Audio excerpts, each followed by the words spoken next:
ಕಳೆದ 12 ವರ್ಷಗಳಲ್ಲಿ ಭಾರತವು ಅನೇಕ ಪರಿವರ್ತನೆಗಳಿಗೆ ಸಾಕ್ಷಿಯಾಗಿದ್ದು, ಪ್ರಮುಖವಾಗಿ ಬಡವರು ಮತ್ತು ದೀನದಲಿತರ ಕಲ್ಯಾಣವಾಗಿದೆ ಎಂದು ಪ್ರಧಾನಿ ನರೇಂದ್ರ ಮೋದಿ ತಿಳಿಸಿದ್ದಾರೆ.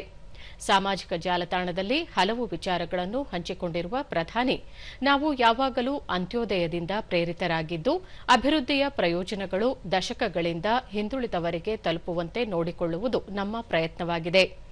ಜನ್ಧನ್ ಖಾತೆಗಳು ಮತ್ತು ನೇರ ಪ್ರಯೋಜನ ವರ್ಗಾವಣೆಯಿಂದ ಹಿಡಿದು ಸ್ವಚ್ಛ ಭಾರತ್, ಪ್ರಧಾನಮಂತ್ರಿ ಆವಾಸ್ ಯೋಜನೆ, ಜಲ್ ಜೀವನ್ ಮಿಷನ್, ಆಯುಷ್ಮಾನ್ ಭಾರತ್ ಮತ್ತು ಇನ್ನೂ ಹಲವು ಯೋಜನೆಗಳನ್ನು ಜಾರಿಗೊಳಿಸುವ ಮೂಲಕ ಜನರ ಜೀವನ ಮಟ್ಟ ಸುಧಾರಣೆಗೆ ಒತ್ತು ನೀಡಿರುವುದಾಗಿ ಹೇಳಿದ್ದಾರೆ.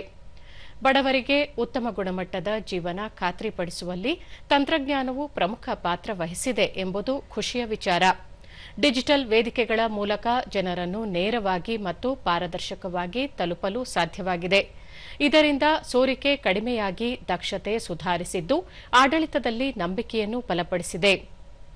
ಗರೀಬ್ ಕಲ್ಯಾಣ್ ಯೋಜನೆ ಮುಂದುವರೆಸಿರುವುದರಿಂದ ಮಾನವನ ಸಬಲೀಕರಣದ ಕಡೆಗೆ ಮತ್ತು ವಿಕಸಿತ ಭಾರತದ ನಮ್ಮ ಕನಸನ್ನು ನನಸಾಗಿಸುವ ಕಡೆಗೆ ಒಂದು ಸಾಮೂಹಿಕ ಚಳವಳಿಯಾಗಿ ಮಾರ್ಪಟ್ಟಿದೆ ಎಂದು ಪ್ರಧಾನಿ ತಿಳಿಸಿದ್ದಾರೆ.